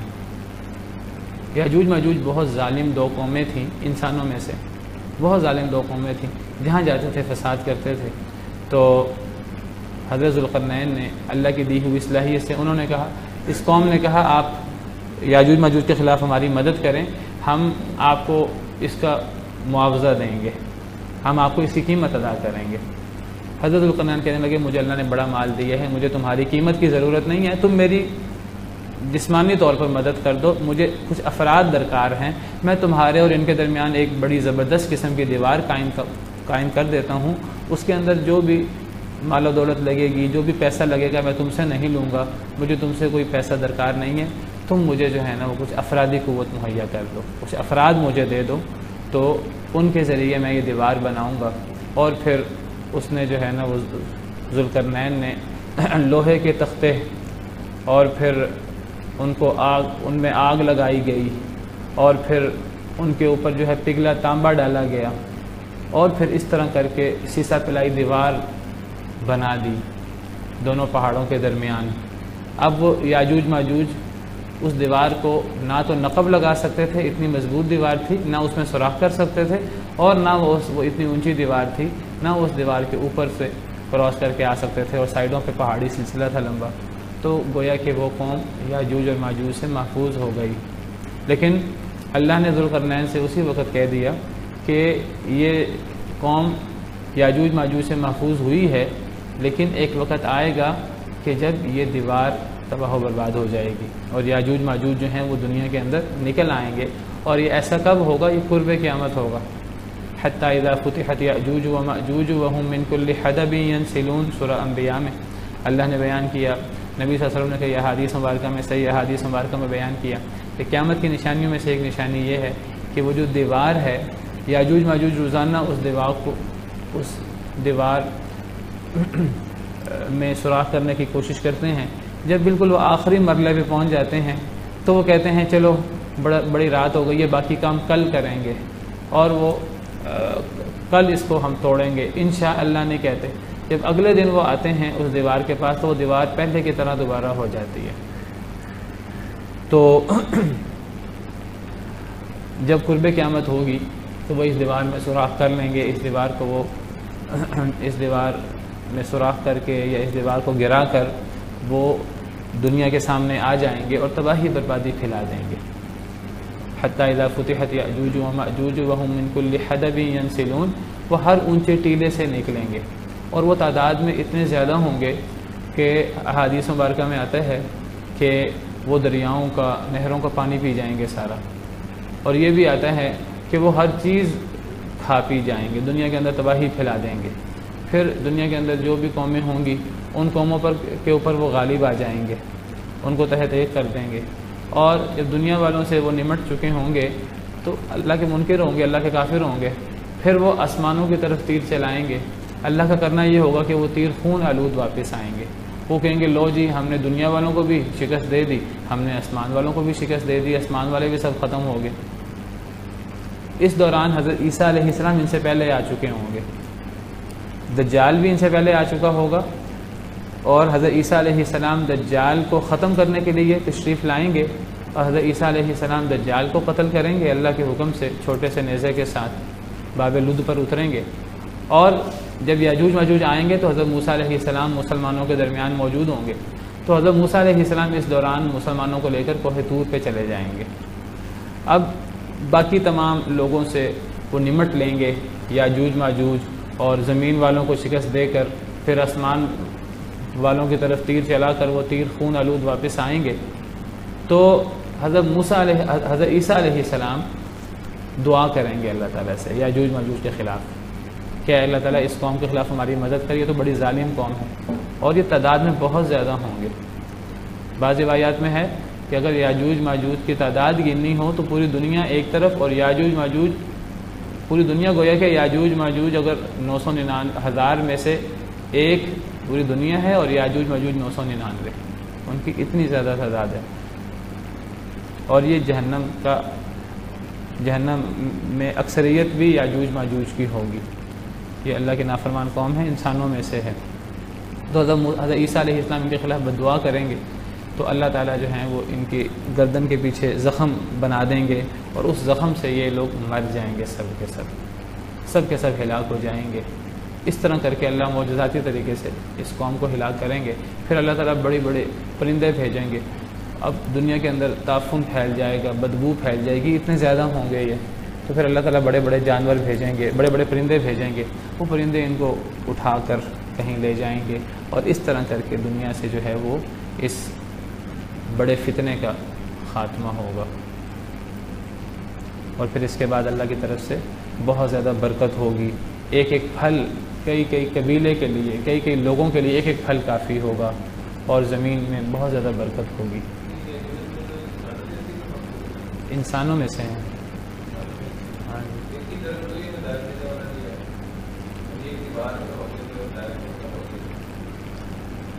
اس سے پہلے تو لازماً ہدایت والے آئے ہوں گے۔ حضرت ذوالقرنین خود مسلمان ہیں، اور میں نے بتایا کہ خلاف ہے کہ وہ نبی ہیں کہ نبی نہیں ہیں۔ اب جہاں جہاں وہ جا رہے ہیں، جہاں جہاں غلبہ حاصل کر رہے ہیں، وہاں دعوت بھی دے رہے ہیں۔ اب جس قوم والوں نے حضرت ذوالقرنین سے مدد مانگی ہوگی، وہ حضرت ذوالقرنین کی دعوت پر ایمان بھی لائے ہوں گے، یہ پہلے سے مومن ہوں گے، تو وہ دعوت یاجوج ماجوج تک بھی پہنچی ہوگی۔ اب وہ دیوار کے پیچھے بند ہونے کے بعد اب کیا کیفیت ہے وہ ہمیں نہیں پتہ، کہاں بند ہیں وہ، اور اب کیا کیفیت ہے اللہ کو پتہ ہے۔ میں کہہ رہا ہوں اس کے بعد ہمیں پتہ نہیں کیا تفصیلات ہیں، اللہ کو پتہ ہے۔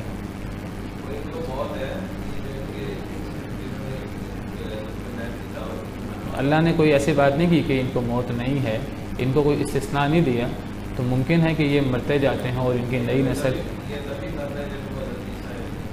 اللہ عالم، کوئی ایسی بات نہیں ہے کہ یہ اتنا لمبا عرصہ زندہ رہیں گے۔ نبی صلی اللہ علیہ وسلم نے ایک موقع پر فرمایا تھا کہ آج سے 100 سال کے بعد اس دنیا میں جتنے لوگ ہیں ان میں سے کوئی ایک بھی زندہ نہیں ہوگا۔ اس سے تو پتہ لگتا ہے کہ اس وقت دنیا میں یاجوج ماجوج بھی ہوں گے، تو جو یاجوج ماجوج موجود ہوں گے وہ سب 100 سال کے اندر ختم ہو چکے ہوں گے، نئی نسل ان کی آ چکی ہوگی، واللہ عالم۔ وما جعلنا لبشر من قبلک الخلد، اے نبی صلی اللہ علیہ وسلم ہم نے آپ سے پہلے جتنے بشر ہیں کسی کو ہمیشگی نہیں دی، تو یاجوج ماجوج بھی انہی میں سے ہیں۔ کچھ لوگ کہتے ہیں حضرت خضر علیہ السلام کا میں نے قصہ بیان کیا، کچھ لوگ کہتے ہیں حضرت خضر کے پاس حضرت خضر بھی ہمیشہ سے زندہ ہیں، ان کو بھی موت نہیں ہے، تو نہ کوئی اس کی دلیل ہے۔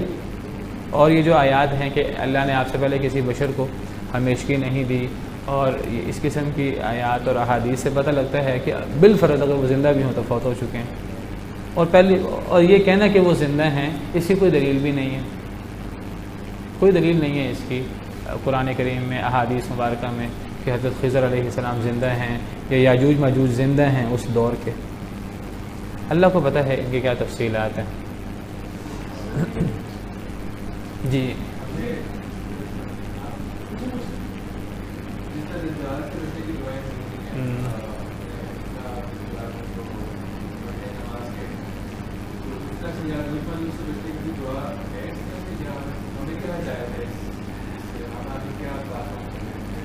کوئی مخصوص دعا تو میرے علم میں نہیں ہے.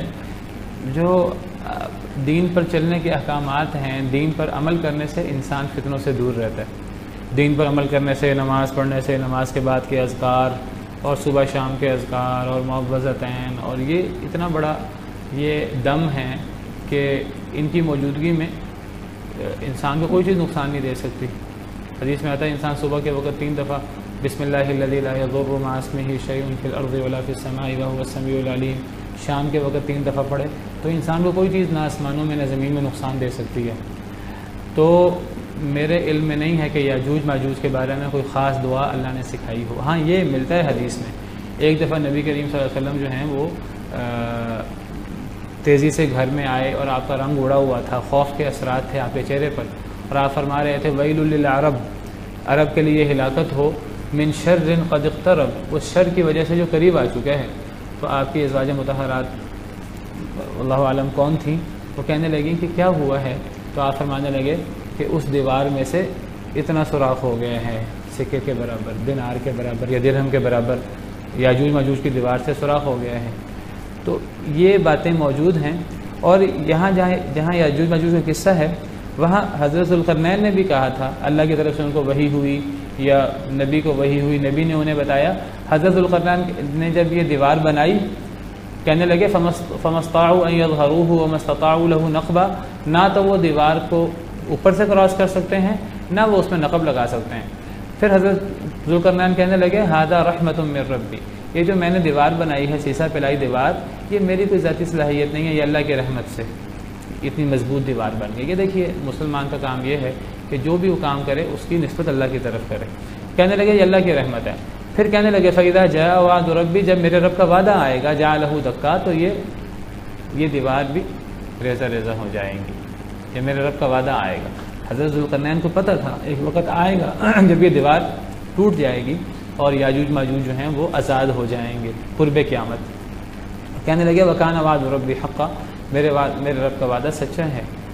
تو گویا کہ حضرت ذوالقرنین کو بھی پتہ تھا کہ قرب قیامت ایسا ہوگا کہ ان کی دیوار جو ہے یہ ٹوٹ جائے گی. یہ کون سی دیوار ہے؟ دیوار چین ہے، کوئی اور دیوار ہے، اللہ کو پتہ ہے اس کی تفصیلات. دجال، یہ بھی کہا جاتا ہے دجال دنیا میں موجود ہے کسی جزیرے پہ. کہاں موجود ہے؟ صحیح مسلم وغیرہ کی روایات میں ہے. کہاں موجود ہے اللہ کو پتہ ہے. یاجوج ماجوج اللہ کو پتہ ہے کیا تفصیلات ہیں. اور اس سے ان لوگوں کے دعوے کا رد بھی ہوتا ہے جو کہتے ہیں جی ہمارے پاس ایسی ٹیکنالوجی ہے اور ایسے ہمارے پاس جو ہیں وہ ہم نے ایجادات کر لی ہیں کہ ہم دنیا کے چپے چپے سے واقف ہو گئے ہیں، زمین کے اوپر بھی اور زمین کے اندر بھی.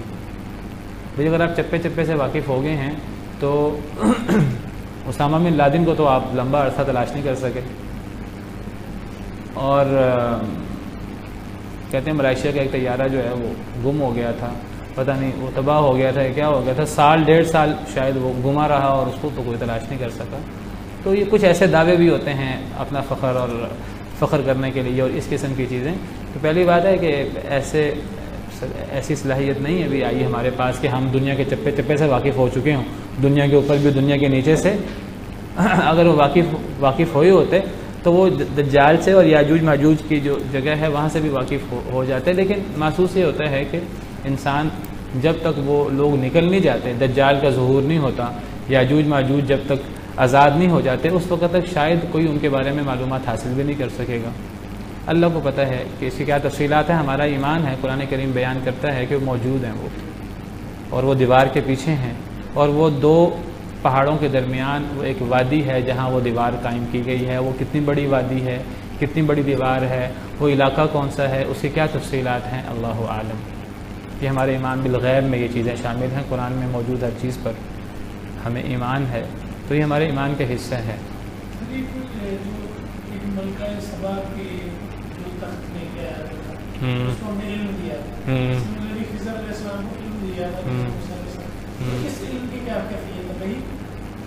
یہ دیکھیے بعض لوگ کہتے ہیں جی ایک ہوتی ہے وحی، ایک ہوتی ہے شریعت کا علم. اور بعض لوگ حضرت خضر اور حضرت موسیٰ علیہ السلام کے قصے میں وہ کہتے ہیں حضرت موسیٰ علیہ السلام کے پاس شریعت کا علم تھا، حضرت خضر علیہ السلام کو اللہ نے طریقت کا علم دیا تھا، اور یہ علم کوئی شریعت کے علم سے الگ ہوتا ہے اور یہ شریعت پر حاوی ہوتا ہے اور اس کی فضیلت شریعت کے علم سے زیادہ ہوتی ہے. اور صوفیاء نے اس سے جو ہے ایک بہت اس سے جو ہے نا وہ شریعت اور طریقت، وہ کہتے ہیں جی ایک شریعت ہوتی ہے وہ چھوٹا علم ہوتا ہے، اور ایک طریقت ہوتی ہے وہ پھر جو ہے وہ شریعت پر بھی حاوی ہوتی ہے۔ تو ہمارے جو علماء ہیں، صوفیاء ہیں، ان کے پاس وہ طریقت کا علم ہے، یا اس کو کبھی کبھی وہ علم لدنی بھی کہتے ہیں۔ وہ حضرت خضر کے بارے میں ہے کہ جب حضرت موسیٰ علیہ السلام جب وہ مچھلی نے رستہ بنایا نا، جب حضرت یوشع بن نون نے بتایا حضرت موسیٰ کو کہ وہ مچھلی نے رستہ بنایا تھا، مجھے آپ کو بتانا بھول گیا، حضرت موسیٰ نے کہا واپس چلو، وہیں تو ہمیں ملیں گے۔ جب واپس پہنچے تو وہاں حضرت خضر ملے، تو وہاں الفاظ ہیں فوجد عبدا من عبادنا آتیناہ رحمتا من عندنا۔ حضرت موسیٰ اور حضرت یوشع بن نون نے وہاں پھر ہمارے بندوں میں سے ایک بندے کو پایا جن کو ہم نے رحمت دی تھی، وآتیناہ من لدنا علما، ہم نے انہیں اپنے پاس سے علم دے رکھا تھا۔ اب یہاں سے کچھ لوگوں نے علم لدنی نکال لیا، وہ کہتے ہیں کہ حضرت خضر کے پاس علم لدنی تھا۔ وہ میں آپ کے سامنے آیت لے آتا ہوں تو آپ دیکھ لیں کہ علم لدنی کہاں سے نکلا ہے۔ وہ قرآن کی اس آیت سے نکلا ہے، یہ ہے وہ آیت کریمہ سورہ کہف کی آیت نمبر 65 ہے کہ فوجد عبدا من عبادنا، ان دونوں نے پایا، حضرت موسیٰ اور حضرت یوشع بن نون نے، ہمارے بندوں میں سے ایک بندے کو جس کو ہم نے اپنے پاس سے رحمت دے رکھی تھی۔ اور عند کا مطلب ہوتا ہے پاس، اور لدن کا مطلب بھی پاس ہوتا ہے۔ ہم نے اس کو اپنے پاس سے رحمت دے رکھی تھی اور ہم نے سکھا رکھا تھا اس کو اپنے پاس سے علم۔ اب یہ علمناہ من لدنا سے علم لدنی نکالا ہوا ہے۔ تو میں کہتا ہوں اگر یہ علمناہ، یہ تو من لدنا کا مطلب ہے اللہ فرماتے ہیں ہم نے علم دیا تھا اپنے پاس سے۔ اگر یہاں سے علم لدنی نکالنا ہے تو پھر ایک رحمت عندی بھی ہونی چاہیے، یہ اس سے پیچھے رحمت من عندنا بھی ہے، ہم نے ان کو اپنے پاس سے رحمت دی تھی، ایک رحمت عندی بھی ہونی چاہیے، ایک علم لدنی بھی ہونا چاہیے۔ بھائی اللہ نے اپنے پاس سے رحمت بھی دے دی، بعض علماء نے اس رحمت سے مراد نبوت لی ہے۔ قرآن کریم میں رحمت کا لفظ نبوت کے لیے بھی استعمال ہوا ہے کہ ہم نے ان کو نبوت دے رکھی تھی، وہ نبی تھے۔ میں اختلاف بیان کر چکا ہوں کہ وہ بعض علماء کی رائے ہے کہ وہ نبی تھے، بعض کی رائے ہے وہ فرشتہ تھے، اور بعض کی رائے ہے وہ امتی تھے، لیکن یہ تیسرا قول صحیح محسوس نہیں ہوتا، یا وہ نبی تھے یا وہ فرشتہ تھے۔ ان دونوں میں سے کوئی نبی کا استاد ہو سکتا ہے، کوئی امتی نبی کا استاد نہیں ہو سکتا۔ تو اللہ نے انہیں اپنے پاس سے رحمت دے رکھی تھی، یعنی اللہ کی طرف سے خاص عنایت تھی، یہ مطلب ہے، اور اللہ نے انہیں اپنے پاس سے علم دے رکھا تھا۔ اللہ ہر ایک کو اپنے پاس سے علم دیتے ہیں، نبیوں کو بھی اللہ اپنے پاس سے علم دیتے ہیں، اور اگر یہ نبی تھے یا فرشتہ تھے اللہ نے انہیں اپنے پاس سے، میں نے بتایا امام ابن کثیر نے ترجیح دی کہ نبی تھے، اللہ نے انہیں علم دے رکھا تھا۔ یہ وہ علم تھا جو اللہ نے حضرت موسیٰ کو نہیں دیا تھا، اور حضرت موسیٰ کے پاس جو علم تھا وہ حضرت خضر کے پاس نہیں تھا۔ تو اس سے یہ ثابت نہیں ہوتا کہ حضرت خضر کا جو علم تھا حضرت موسیٰ کے علم سے وہ حاوی تھا، یا کوئی ایسی بات تھی۔ گویا کہ اللہ تعالیٰ نے حضرت موسیٰ علیہ السلام کو سکھایا کہ آپ اللہ کے بہت برگزیدہ نبی ہیں، لیکن فخر کرنا اور یہ کہنا کہ جی سب سے بڑا عالم میں ہوں، آپ کو اللہ کی طرف سے وحی کا انتظار کرنا چاہیے تھا۔ آپ نے خود ہی کہہ لیا سب سے بڑا عالم میں ہوں، تو آپ کو اس طرح فخر سے نہیں کہنا چاہیے تھا۔ علم حضرت خضر کے پاس بھی علم موجود ہے جو آپ نے ان سے علم حاصل کرنا ہے، گویا کہ اللہ کی طرف سے ایک سبق بھی ہے یہ۔ اس سے یہ کہنا کہ حضرت خضر علیہ السلام حضرت موسیٰ سے بھی افضل تھے، اس سے یہ بھی ثابت نہیں ہوتا۔ اگر حضرت خضر افضل ہوتے تو اولو العزم پیغمبروں میں ان کا نام ہوتا، تو بہت سے علماء نے انہیں پیغمبر بھی نہیں مانا، فرشتہ مانتے ہیں۔ اگر فرشتے ہوں تو فرشتے تو نبیوں سے بہرحال ان کا مقام کم ہے، اور اگر یہ نبی بھی ہوں بالفرض تو اولو العزم پیغمبروں میں جو 5 نبی ہیں جن کا ذکر قرآن کریم کی 2 آیتوں میں آتا ہے، ان میں حضرت خضر کا نام نہیں ہے۔ حضرت خضر کا نام قرآن میں آیا ہی نہیں ہے، حدیث میں ان کا نام خضر آیا ہے۔ تو اس سے حضرت خضر کی کوئی زیادہ فضیلت حضرت موسیٰ علیہ السلام پر ثابت نہیں ہوتی۔ یہ ثابت، یہ دیکھیے کسی کو ایک لحاظ سے فضیلت مل جائے کہ اس پہلو سے وہ حضرت موسیٰ کے استاد بن گئے، یہ ایک لحاظ سے فضیلت مل گئی، لیکن حضرت موسیٰ کے دوسرے اتنے زیادہ فضائل ہیں کہ بحیثیت مجموعی حضرت موسیٰ کا اتنا مقام ہے۔ تو بعض چیزوں میں کسی کو کوئی فضیلت مل جائے اس سے عمومی فضیلت ثابت نہیں ہوتی۔ تو اس سے اب وہ شریعت اور طریقت اور تصوف کو پورا شریعت سے نکال کر ایک الگ دین بنا لینا، دین اسلام کے پیرالل ایک دین بنا لینا۔ کچھ لوگ کہتے ہیں جی ایک شریعت کا علم ہوتا ہے، ایک طریقت کا علم ہوتا ہے۔ اب وہ کہتے ہیں طریقت کا علم تم لوگ تو سند در سند سے تم علم لیتے ہو، ہم ڈائریکٹ اللہ سے لے لیتے ہیں۔ یہ کون؟ ہاں جی، تم لوگ ڈائریکٹ، تم لوگ سند سے لیتے ہو اور ہم اللہ سے، وہ کہتے ہیں ہم اللہ سے لے لیتے ہیں ڈائریکٹ۔ تو اب یہ کون سا علم ہے جو وہ ڈائریکٹ اللہ سے لے لیتے ہیں؟ یہاں نبی کے واسطے کی بھی ضرورت نہیں ہے ان کو، اور ان کو نہ قرآن کی ضرورت ہے نہ حدیث کی ضرورت ہے، وہ اللہ سے ڈائریکٹ کوئی نیا دین لے لیتے ہیں، یہ اللہ معاف کرے۔ تو یہ تو ایک نیا متوازی دین ہے بنانے والی بات ہے جو یہ لوگ کہتے ہیں۔ 309 کا ذکر گزرا 309 سال جی جب ادب یا تعداد کچھ لوگوں کے لیے فتنہ بن جاتی ہے اور کچھ لوگ مطلب یہ لیکن علماء اس بارے میں آیت تو آئی ہے اور وہ حدیث پیش کی جاتی ہے کہ صاحب کہتے ہیں ہمیں بڑا صاحب کا کہ اس میں جو 307 سال سر 309 ہی کچھ پسند ہے، اس کے بارے میں کیا قرآن میں ذکر ہے؟ وَلَبِثُوا فِي كَهْفِهِمْ 300 سِنِينَ وَازْدَادُوا تِسْعًا، قرآن کی آیت ہے کہ وہ اپنے غار میں 300 سال اور مزید 9 سال وہ غار میں رہے۔ اللہ کو پتہ ہے مصلحت کا۔ حضرت عزیر علیہ السلام کو اللہ نے 100 سال کے لیے کیوں مارا، ان کو 90 سال کے لیے یا 150 سال کے لیے کیوں نہیں مار دیا، اللہ کو پتہ ہے، اور ان چیزوں کے میں بہت زیادہ جانے کی ضرورت بھی نہیں ہے۔ تو اللہ نے فرمایا کہ 300 سال اور مزید 9 سال، تو 309 سال قرآن سے ثابت ہوتا ہے، یہ کوئی اٹکل نہیں ہے، کوئی اندازہ نہیں ہے۔ باقی میں نے آپ سے کہا کہ راجح قول کے مطابق وہ 7 تھے، 3 قول قرآن نے ذکر کیے ہیں، بعض کہتے ہیں 3 تھے چوتھا کتا تھا، بعض کہتے ہیں 5 تھے چھٹا کتا تھا، اور اللہ نے ان دونوں قولوں کو کہا ہے کہ یہ اندازے ہیں رجما بالغیب۔ اور تیسرا قول جو اللہ نے بیان کیا ہے کہ بعض لوگ کہتے ہیں وہ 7 تھے 8واں کتا تھا، اس پر اللہ نے کوئی تبصرہ نہیں کیا۔ سیدنا ابن عباس رضی اللہ عنہ نے جب یہ تینوں قول قرآن کریم میں تینوں قول موجود ہیں تو وہ فرماتے ہیں، پھر اللہ فرماتے ہیں کہ ان کی تعداد کو تھوڑے لوگوں کے علاوہ کوئی نہیں جانتا۔ تو حضرت ابن عباس جو سب سے بڑے مفسر ہیں اور نبی صلی اللہ علیہ وسلم کی ان کو دعا لگی تفسیر کے بارے میں، تو وہ کہتے تھے کہ ان تھوڑے لوگوں میں بھی شامل ہوں، اور وہ کہتے تھے کہ وہ 7 تھے 8واں کتا تھا، اور وہ اس کی وجہ یہ بیان کرتے تھے، کہتے تھے پہلے دونوں قولوں پر اللہ نے رجما بالغیب کہا ہے کہ یہ لوگوں کے اندازے ہیں، اور تیسرے قول پر اللہ نے کوئی تبصرہ نہیں کیا، تو راجح قول یہ تیسرا محسوس ہوتا ہے کہ وہ 7 تھے 8واں کتا تھا۔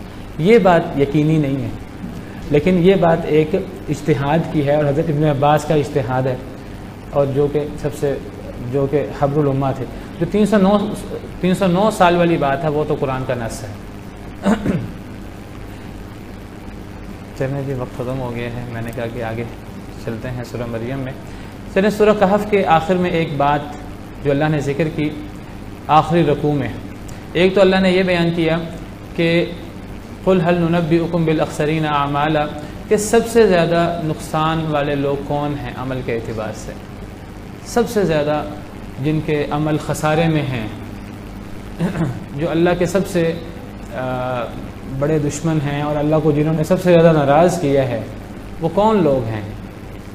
نیک کام بھی کرتے ہیں لیکن اللہ ان سے ناراض ہیں۔ کہہ دیجئے هل ننبئکم، کیا ہم تمہیں خبر دیں ان لوگوں کی بالاخسرین اعمالا، جن کے اعمال سب سے زیادہ خسارے میں ہیں۔ وہ کون لوگ ہیں؟ الذین ضل سعیہم فی الحیاۃ الدنیا، یہ وہ لوگ ہیں جن کی دنیا میں کوشش ضائع ہو گئی۔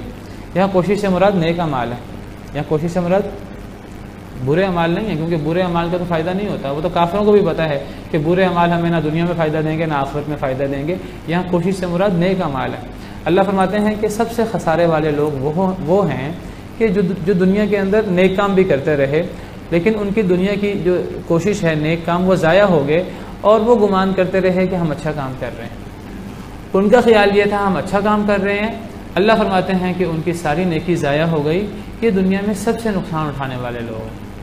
اور اللہ فرماتے ہیں یہ کون لوگ ہیں؟ اولئک الذین کفروا بآیات ربہم ولقائہ، یہ وہ لوگ ہیں جنہوں نے اپنے رب کی آیتوں کا انکار کیا اور اپنے رب کی ملاقات کا انکار کیا، قیامت کا انکار کیا۔ فحبطت اعمالہم، ان کے نیک اعمال جو تھے، جو کفر کی حالت میں انہوں نے نیک اعمال بھی کیے، کوئی صدقہ خیرات، کوئی کسی سے نیکی کر دی، کوئی کسی کو کھانا کھلا دیا، ان کے نیک اعمال ضائع ہو گئے۔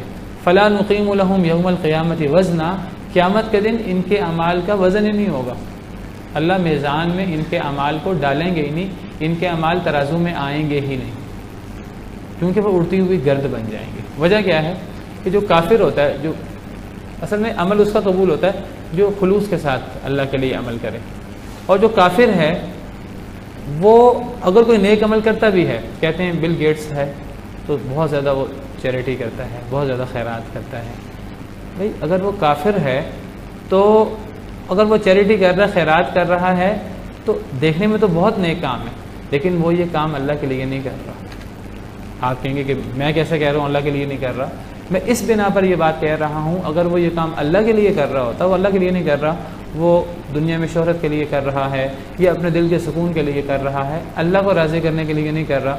میں یہ بات اس لیے کہہ رہا ہوں کہ اللہ کو راضی کرنے کے لیے نہیں کر رہا، اگر اس نے اللہ کو راضی کرنا ہوتا تو سب سے پہلے اللہ کی توحید کو مان کر اللہ کو راضی کرتا، اللہ پر ایمان لا کر اللہ کو راضی کرتا، پھر اللہ کے پیارے نبی محمد صلی اللہ علیہ وسلم کو مان کر اللہ کو راضی کرتا۔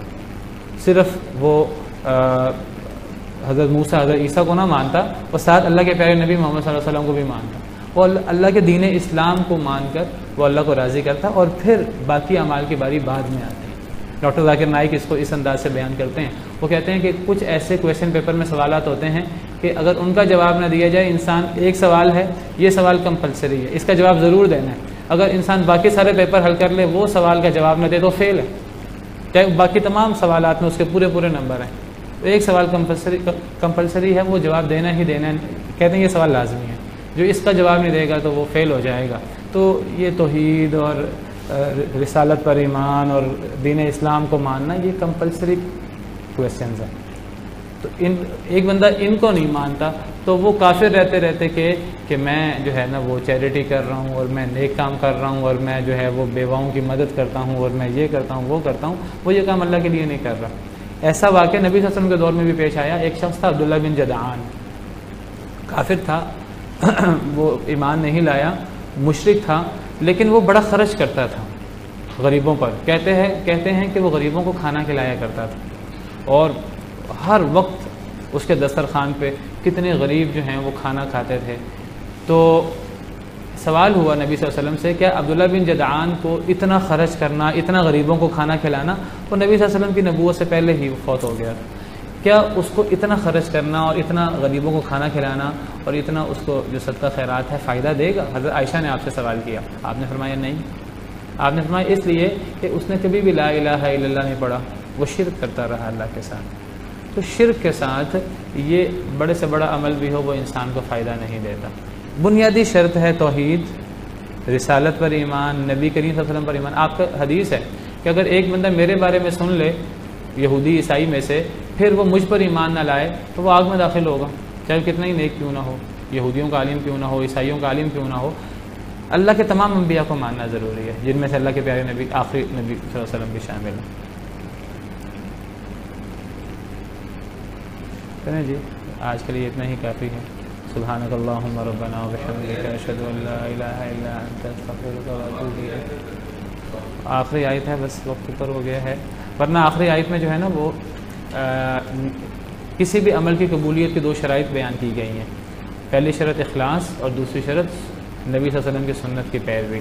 آخری آیت کے اندر یہ پیغام دیا گیا ہے، فمن کان یرجو لقاء ربہ فلیعمل عملا صالحا ولا یشرک بعبادۃ ربہ احدا، کہ جو بندہ جو ہے وہ اپنے رب سے ملاقات کی امید رکھتا ہے تو اسے عمل صالح کرنا چاہیے۔ علماء کہتے ہیں اس سے مراد نبی کریم صلی اللہ علیہ وسلم کی پیروی ہے۔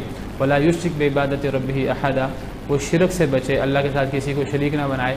وہ کہتے ہیں اس سے مراد اخلاص ہے، جو کام بھی کرے اللہ کو راضی کرنے کے لیے کرے۔ اور اسی طرح آخری آیت کے اندر یہ بھی بیان کیا گیا ہے کہ نبی کریم صلی اللہ علیہ وسلم انسان ہیں۔ قل انما انا بشر مثلکم یوحی الی، کہہ دیجئے میں بشر ہوں تمہارے جیسا، مجھ میں اور تم میں فرق کیا ہے؟ یوحی الی، مجھ پر وحی ہوتی ہے، وحی کا فرق ہے۔ تو وحی کی وجہ سے نبی کریم صلی اللہ علیہ وسلم جو ہے سب سے افضل ہو جاتے ہیں، ورنہ بحیثیت بشر وہ انسان ہیں۔ چلیں جی، اتنا ہی کافی ہے۔ سبحانک اللہم ربنا وبحمدک، اشہد ان لا الہ والروح والريحان يا حامل القرآن قد خصك الرحمن بالفضل والتيجان والروح